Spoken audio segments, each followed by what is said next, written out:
하나님 말씀 보겠습니다. 하나님 말씀은 마가복음 9장입니다. 마가복음 9장 14절에서 29절 말씀까지 보겠습니다. 마가복음 9장 14절에서 29절 말씀입니다.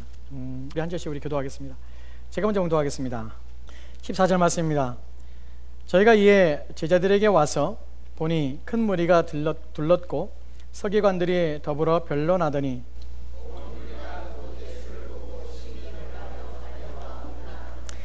예수께서 물으시되 너희가 무엇을 저희와 변론하느냐?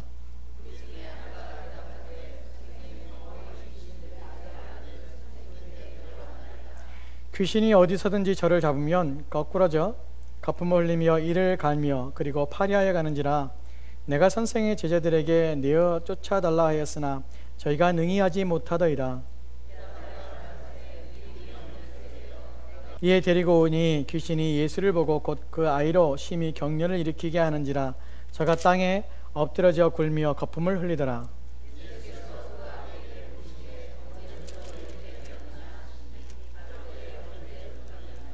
귀신이 저를 죽이려고 불과 물에 자주 던졌나이다. 그러나 무엇을 하실 수 있거든 우리를 불쌍히 여기사 도와주옵소서.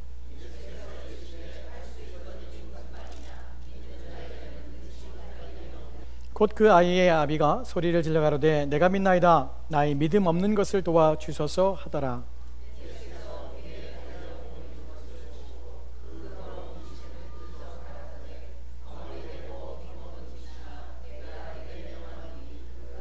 귀신이 소리 지르며 아이로 심히 격려를 일으키게 하고 나가니 그 아이가 죽은 것 같이 되어 많은 사람이 말하기를 죽었다 하나. 집에 들어가심에 제자들이 종용이 묻자오되 우리는 어찌하여 능히 그 귀신을 쫓아내지 못하였나이까?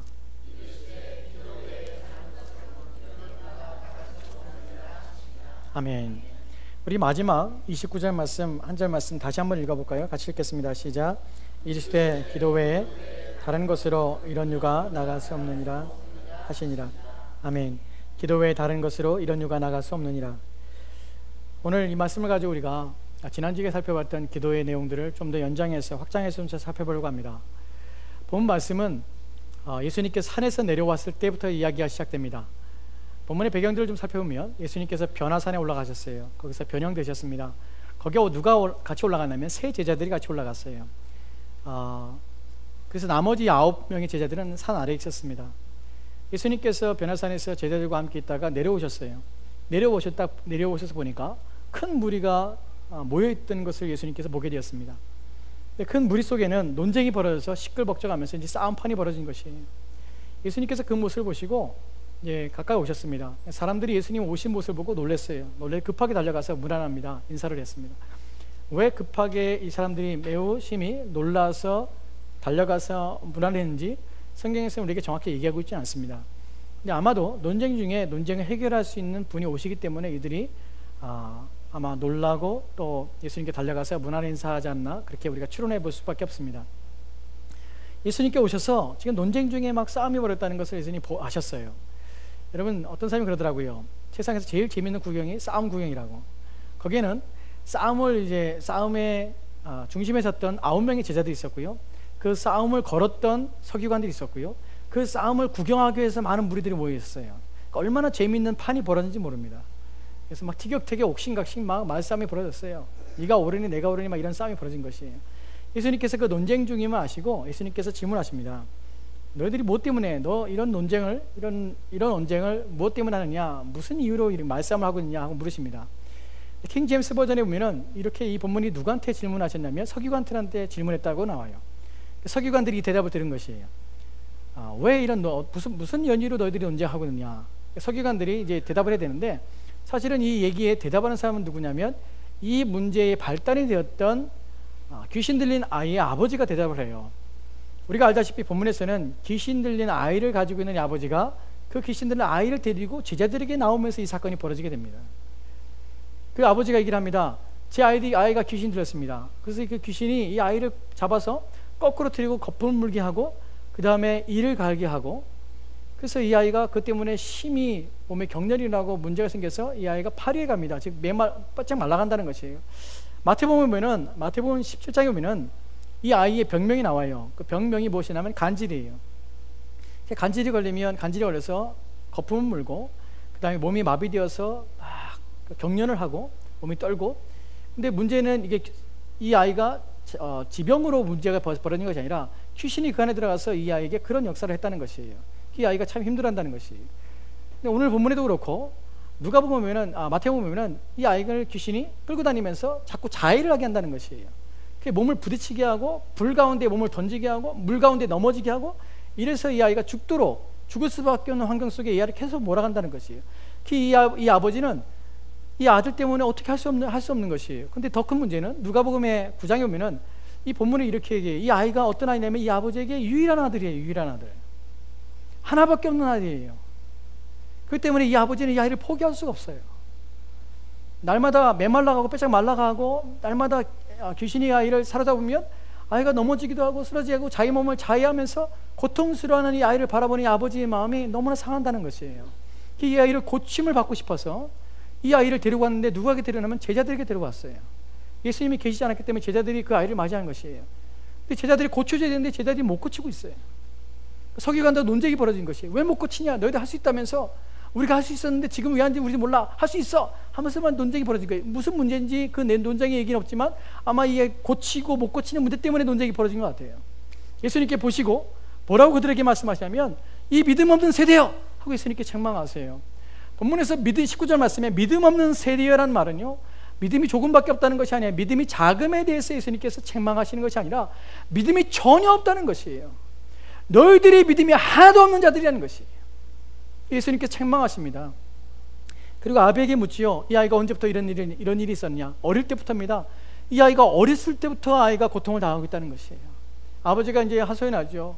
불 가운데 넘어지게 하고 거꾸로 튀면 물 가운데 넘어지게 하고 얼마나 고통을 당하는지 모릅니다.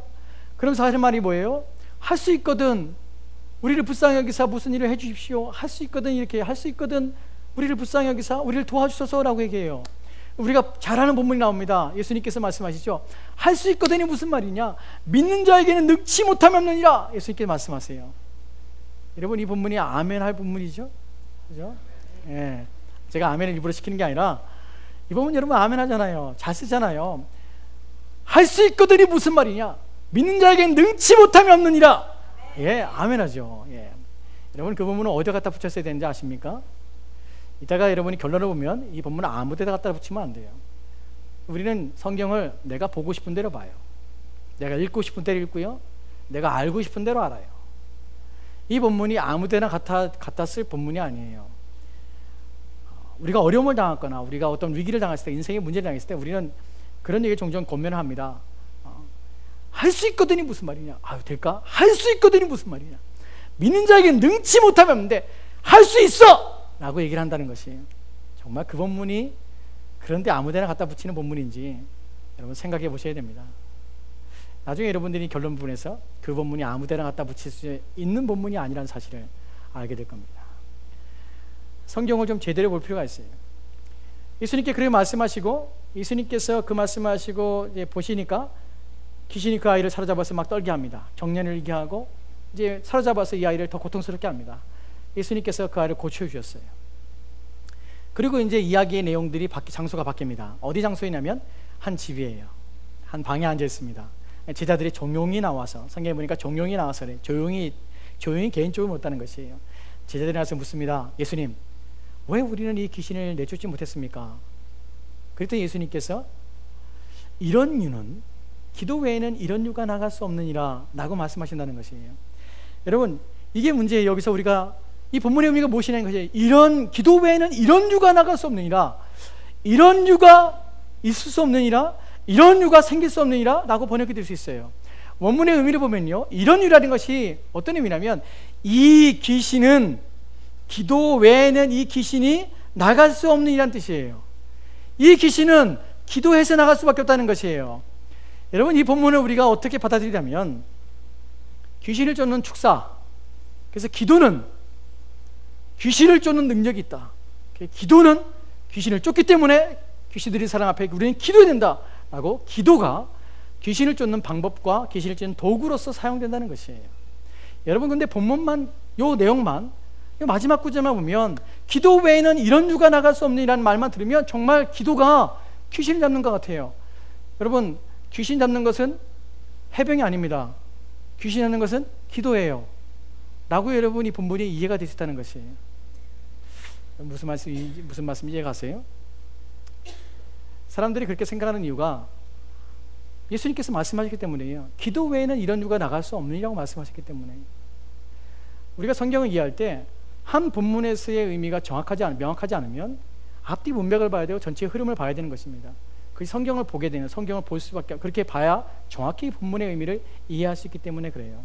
거기서 우리가 답을 못 찾으면 이제 성경 전체의 흐름들과 사상들을 우리가 그 안에 집어넣어 봐야 됩니다.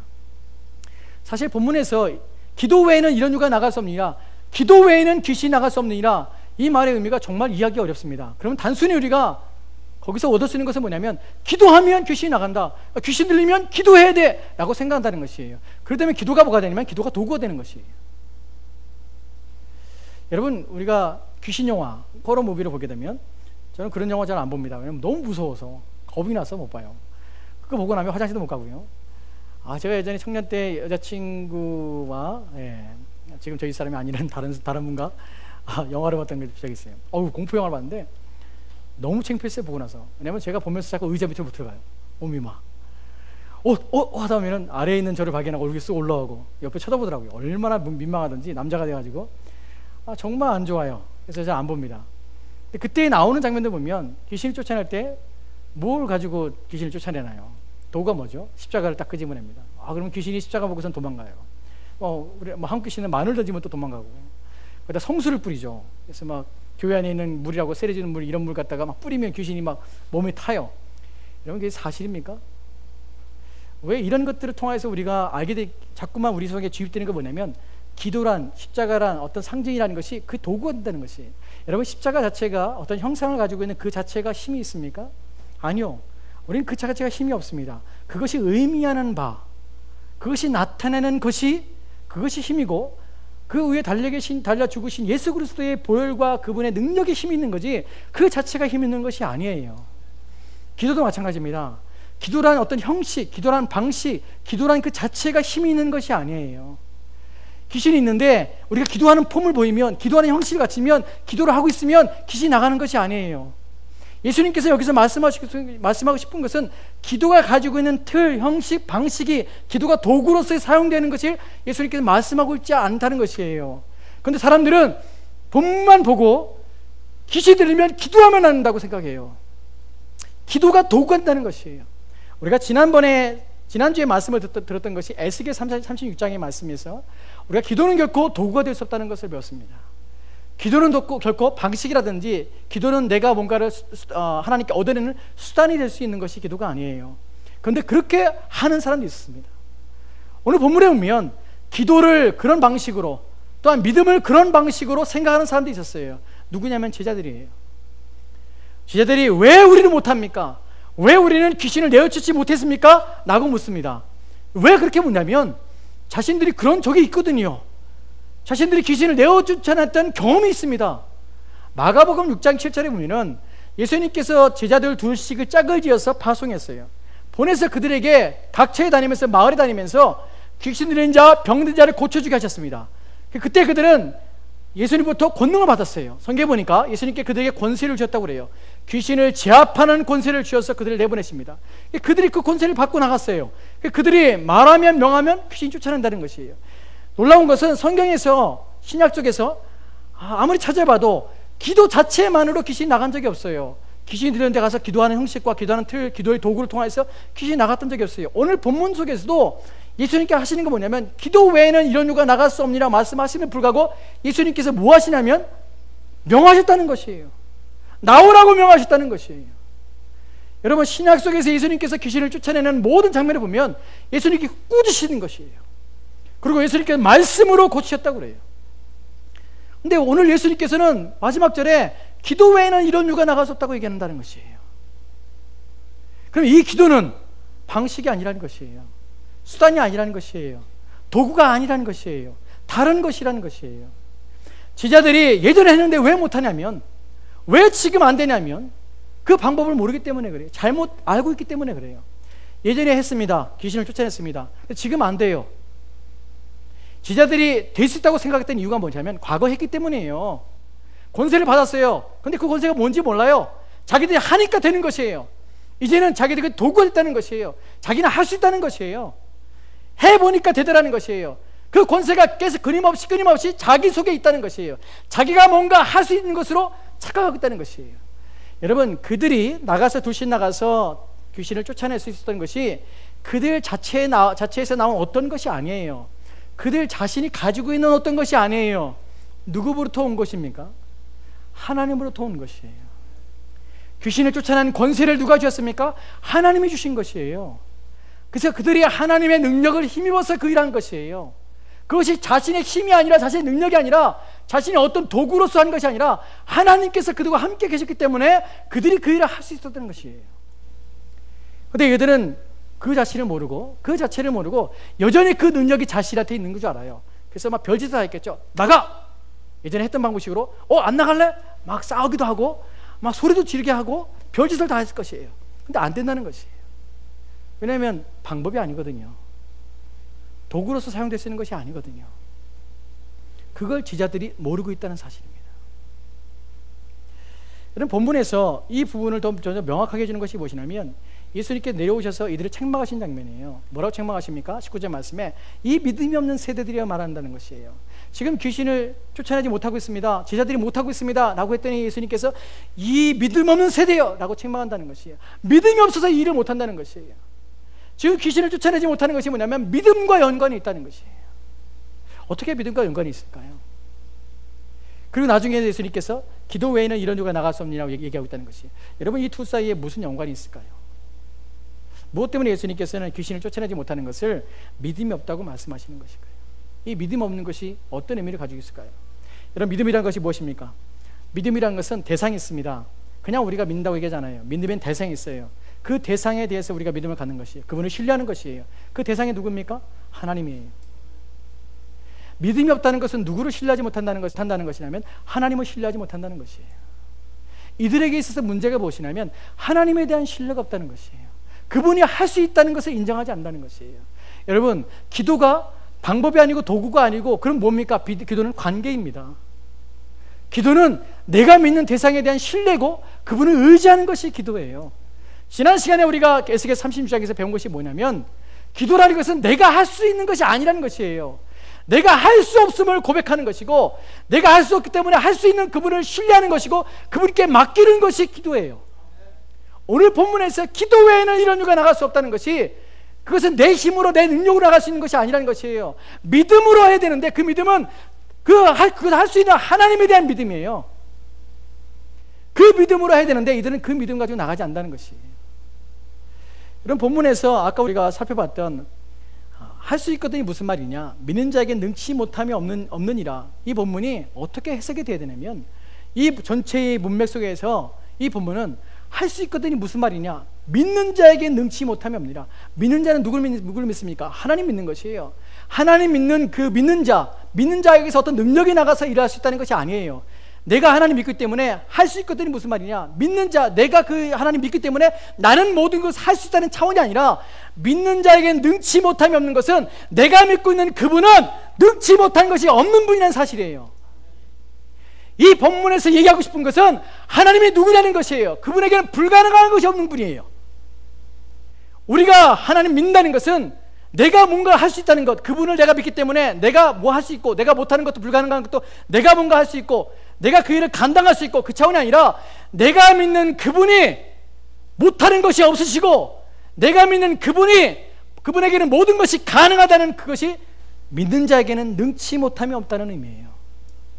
근데 그것을 우리는 내가 할 수 있는 무엇으로 착각한다고요. 내가 붙잡을 수 있는 무엇으로 생각한다고요. 여러분, 내가 할 수 있는 것이 아니에요. 내가 믿는 그분이 하시는 것이에요.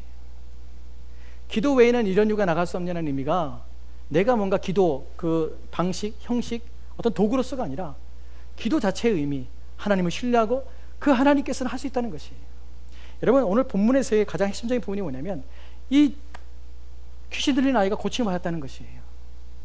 이 아이는 어렸을 때부터 그런 일을 당했어요. 얼마나 고통스럽겠어요. 본인만 고통스러운 게 아니죠. 그걸 보면 부모는 얼마나 고통스럽겠어요. 이 아이는 계속해서 자기를 자해하고 있어요. 파리에 간다고 그래요. 삐쩍 말라가요. 언제 죽을지 몰라요. 자기 몸이 다치는 것, 긁히는 것, 상처나는 것, 이걸 기억 못하는 것이에요. 왜냐하면 사로잡힌 상태에서 자기가 몸을 부딪히고 자기를 자해하고 자기를 불에 던지고 물에 던지는 이런 일도 하고 있기 때문에 그래요. 사실 이 아이의 상태를 보면 이 아이는 사실 이 아이만이 아니라 오늘날 우리 모두를 가리켜요. 사단에 사로잡혀서, 귀신에 사로잡혀서 그렇게 살아가는 인생들이에요. 하나님 없이 살아가는 인생들의 모습이에요. 자신의 의지가 아니라 타인의 의지에 살아가는 것이에요. 영적인 삶이 아니라 육체가 요구하는 대로 육체를 따라서 사는 삶이에요. 그것이 사단에 사로잡혀서 끌려가는 삶의 모습이라고. 근데 이런 이성 없는 자처럼 끌려다니고 자신이 원하지 않는 길을 가야 되고 자신이 바라지 않는 일들을 당해야 되고 이렇게 고통스러운 인생을 살아가는 자에게 누가 거기서 그 사람의 문제들과 그 고민들에서 누가 건져내고 누가 해결할 수 있느냐? 하나님밖에 없다는 것이. 기도 외에는 이런 유가 나갈 수 없느냐? 기도 외에는 이런 이 귀신이 나갈 수가 있는 방법이 없다는 것이에요. 기도 외에 누구 외에요? 하나님 외에는 이 일을 할 수 있는 분이 없다는 것이에요. 누가 어둠의 길에서, 누가 사망의 길에서 우리를 건져낼 수 있냐는 것이에요. 아무도 없다는 것이에요. 누구만 할 수 있냐? 하나님밖에 없다는 것이에요. 그 하나님께서 그 일을 하신다는 것이에요. 본문에서 의미는, 기도의 의미는 하나님께 의탁하는 것이에요. 나는 할 수 없습니다라는 고백이에요. 이것을 더 명확하게 주는 것이 무엇이냐면 오늘 29절 말씀에는 마지막에 우리는 기도 외에는 이런 유가 나갈 수 없니라고 말하고 있지만 비잔틴 사본이라는 사본이 있어요. 우리가 신약 성경을 보면 우리가 원문을 찾다 보면 원문 중에서 어떤 것들은 또 고대 사본들 막 찾아요. 그래서 어떤 것이 원문에 가까울까 사본을 비교해요. 그 사본학이라고 그래요. 막 비교하는데 그 여러 가지 파편들이 있어요. 조각된 복음들이 되게 많아요. 그 복음들을 다 모아서 이제 그것 중에서 원문을 찾아가는 것이. 근데 그 중에 파편 한 부분인데 그건 비잔틴 사본이라는 것이 그 지역에서 발견되었어요. 그 사본에 보면 한 단어가 거기에 첨가되어 있어요. 뭐냐면 기도와 금식 외에는이에요. 거기에 한 글자가 더 붙었는데 금식이란 단어예요. 여러분 왜 사본에 다른 사람이 거기다 에디했을 것이에요. 근데 왜 거기다 금식이라고 썼을까요? 여러분 이 사람들은 이 본문의 의미를 명확히 알기 때문에 그 얘기를 쓴 것이에요. 여러분 금식이란 것이 무엇입니까? 밥을 안 먹는 거예요. 음식을 거부하는 것이 금식이라는 것이. 음식을 막 먹지 않습니다. 그렇다고 음식을 다 안 먹는다고 해서 그게 금식인가요? 아니요. 음식을 안 먹되 그냥 자기가 먹기 싫어서 또 자기가 음식을 그냥 거부하고 싶어서 또한 그냥 화가 나서 음식을 먹지 않는 것은 그걸 금식이라고 하지 금식이라고 하지 않습니다. 예. 금식이란 것은 자기의 생명을 거는 것이에요. 우리가 먹기를 거부한다는 것은 자기의 목숨을 담보로 하는 것이에요. 자기의 목숨을 걸 만큼, 자기의 생명을 걸 만큼 이 일이 중요하다는 사실이에요.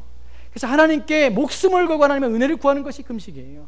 생명을 걸고 하나님께 은혜를 구하는 것이에요. 그분의 국률과 그분의 자비를 구하는 것이에요.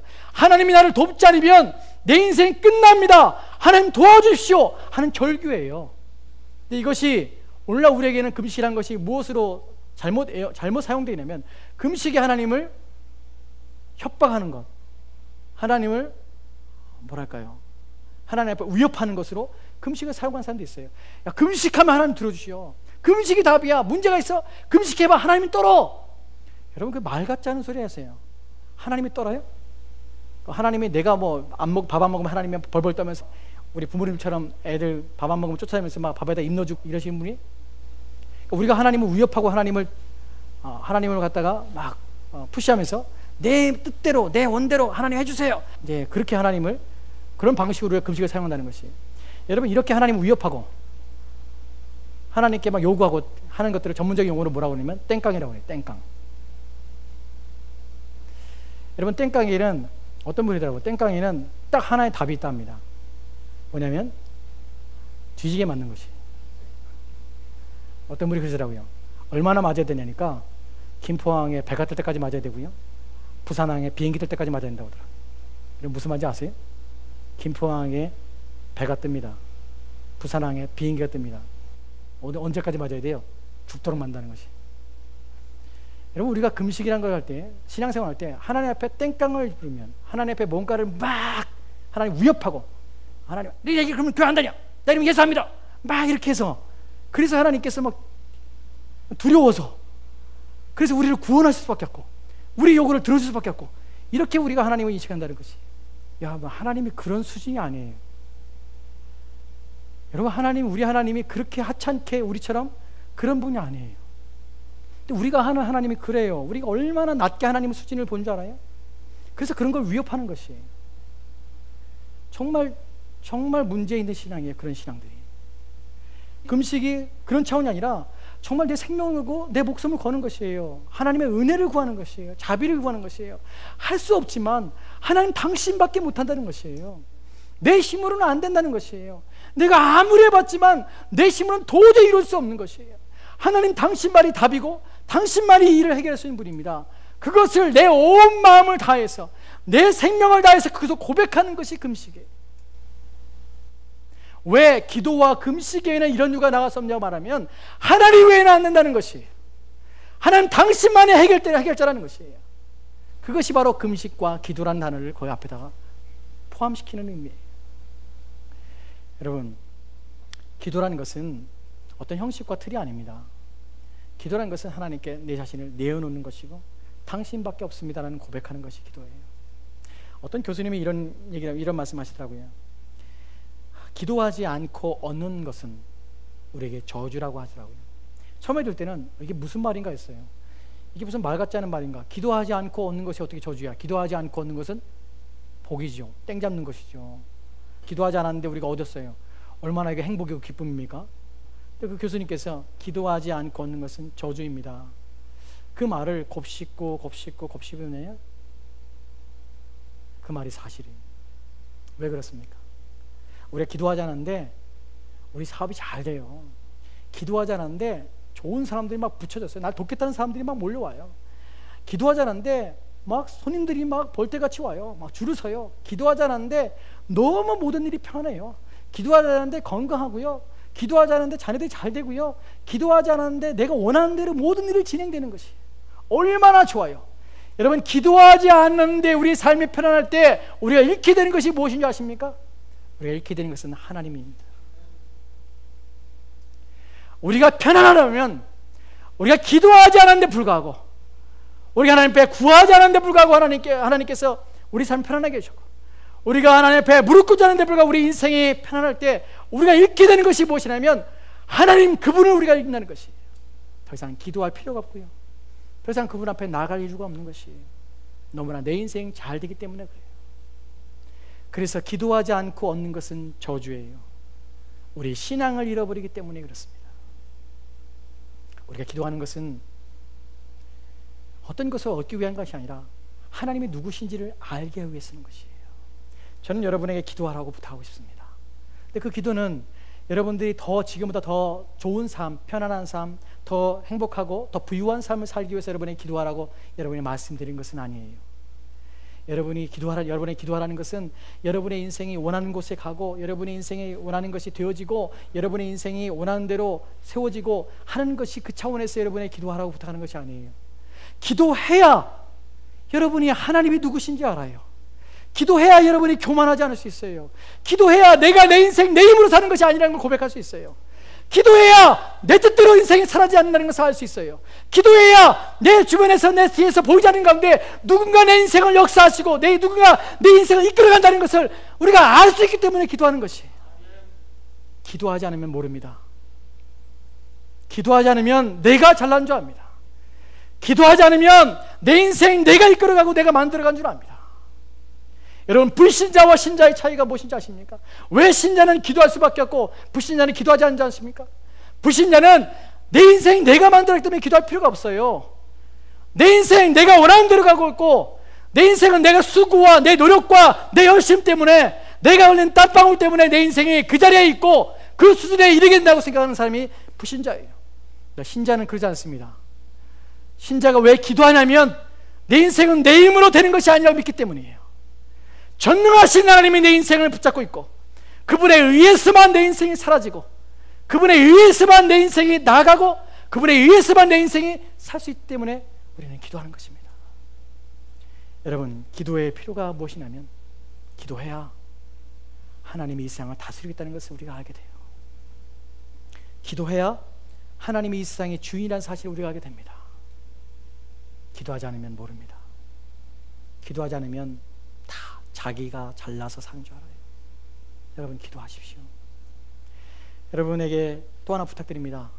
여러분, 교회를 위해서 기도하십시오.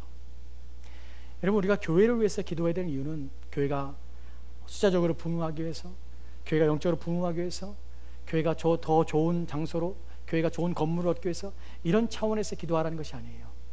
여러분, 우리가 교회를 위해서 기도하지 않으면 이 교회가 누구에 의해서 이 교회가 이끌어지는지를 우리가 알지 못한다는 것이에요. 교회 안에 일어난 일들이 저절로 된 줄 착각하시고, 교회 안에서 발생한 일들이 어떤 사람에 의해서 되어진 줄 알고, 교회 안에서 어떤 발생하는 일들이 누구의 어떤 사람들의 수고와 노력에 의해서 되어진 줄 우리가 착각하기 때문에, 기도해야 이 교회가 하나님이 이끄신다는 것을 알 수 있기 때문에 기도하는 것이에요. 우리가 기도하고 눈물 뿌리고 하나님 앞에 구해야, 그것이 되었을 때 우리가 하나님 당신이 일을 하셨습니다, 우리가 그 고백할 수 있다는 것이에요. 우리가 기도하지 않고 되어지면 이 교회가 사람이 주인이 됩니다. 기도하지 않으면요, 어떤 특정한 사람이 이 교회를 부흥시키고 특정한 사람에 의해서 이 교회가 이끌린다고 착각한다는 것이에요. 여러분, 우리가 기도해야 됩니다. 그래서 이 교회의 주인이 하나님이기 때문에, 이 교회에 이끌어가신 분이 하나님이기 때문에 우리가 이 교회를 해서 눈물 뿌려 기도해야 됩니다. 하나님 당신만이 이 교회를 주인이십니다. 당신이 이 교회를 이끌어가시는 분이십니다. 우리가 그것을 고백하고 싶습니다. 하나님, 당신이 이 교회를 움직여 주십시오. 이것 때문에 우리가 하나님 앞에 무릎을 꿇어야 되는 것이에요. 기도에 대한 생각을 좀 바꾸십시오. 기도는 무엇인가 얻으려고 하는 것이 아니라, 기도는 무엇인가 내 부족한 것을 채우려고 하는 것이 아니라, 기도는 하나님이 누구신가를 알기 위해서입니다. 그리고 그분이 내 인생의 주인한 사실을 고백하기 위해서입니다. 그렇기 때문에 우리는 어느 순간에서 어느 자리에서도 하나님 앞에 기도할 수 있는 것입니다. 기도는 결코 자랑이 될 수 없습니다.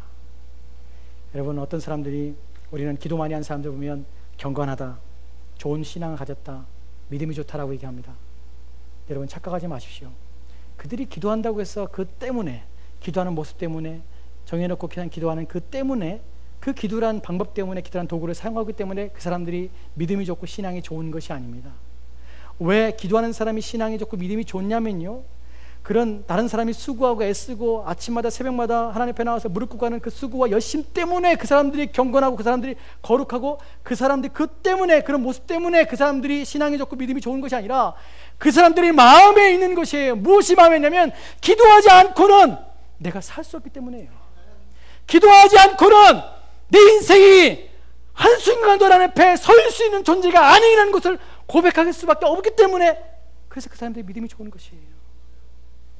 내가 오늘 하나님 앞에 무릎 꿇지 않으면 내 인생 또 쓰러지고 또 쓰러지고 또 쓰러지고, 내가 오늘 하나님 앞에 눈물을 흘리지 않으면 내 인생 안 바뀌고 안 바뀌고 안 바뀌고, 내가 오늘 하나님 앞에 부르지 않으면 내 인생 끊임없이 사단에게서 이끌려가고, 그것이 내가 너무나 알기 때문에, 그런 삶이 내 삶이기 때문에 더 이상 그렇게 살면 안 되기 때문에, 그래서 가슴이 아프도록, 그래서 몸부림치며 하나님 앞에 나와서 하나님 나를 죽여주시고, 하나님 나를 죽여주시고 하나님 말씀으로 살게 하여 주십시오. 내 힘으로 살 수 없습니다. 나를 아시지 않습니까? 불쌍히 여겨 주십시오. 내 힘으로 내 인생 사는 것이 아닌 줄 압니다. 하나님이 당신이 나를 돕지 않으시고 지키지 않으시면 내 인생 한순간도 제대로 설 수 없습니다.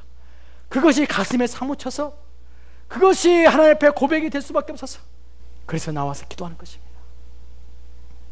여러분, 그 마음이 있기 때문에, 그런 신앙 고백이 있기 때문에, 그래서 그들이 신앙이 좋고 믿음이 좋은 것이에요. 경건의 모양 때문에, 그런 형식 때문에, 그런 방법을 사용하기 때문에가 아니라, 그들 가슴에 있는 하나님을 향한 자신을 바라보는 정확한 눈들과, 또한 하나님을 향한 그 신실한 믿음, 하나님을 의지하는 그 마음 때문에 그들이 좋은 신앙, 다음에 남들에게 보기 좋은 아름다운 신앙을 소유했다고 말할 수 있는 것입니다. 여러분, 기도하십시오. 여러분이 교만하지 않기 위해서, 여러분이 자긍하지 않기 위해서, 여러분이 자랑하지 않기 위해서 기도하십시오. 그래야 여러분의 믿음이 삽니다. 여러분의 신앙이